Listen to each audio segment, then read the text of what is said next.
Hi, this is Newt with a minute of medicine for your mind. You know, each and every one of us is given a bag of seeds to work with. I'm talking about gifts, skills, abilities, talents, dreams, aspirations, but how we all use them is different for each and every individual, because that's based upon what we were exposed to, how we were trained to think, and the things that we were subject to as we came along in our upbringing. See, so we all invest our seeds differently.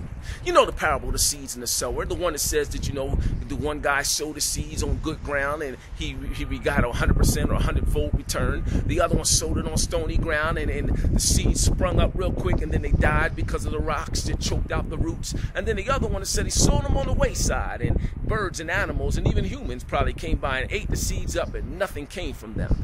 See, that parable, we understand it from the return aspect, but what we usually ignore in that parable that it's telling us we only get one bag to work with, one bag of seeds to work with. It doesn't say to the guy who threw his stuff by the wayside that after it didn't produce, he went back and got another bag and sold them somewhere else. Nah, he was just basically out of luck. So what am I saying to you? I'm saying, listen, you need to be very wise and careful on how you invest and sow your seeds, because when your bag is done, it's done. You need to make sure you invest and sow your seeds into something that's going to produce a harvest and a return from you, so you can have more seeds to work with. You see what I'm saying? What I'm trying to get you to see is, listen, if you choose wisely and sacrifice now in your investments or in how you sow your seeds, then you won't have to worry about suffering later when all your seeds are gone because you invested unwisely.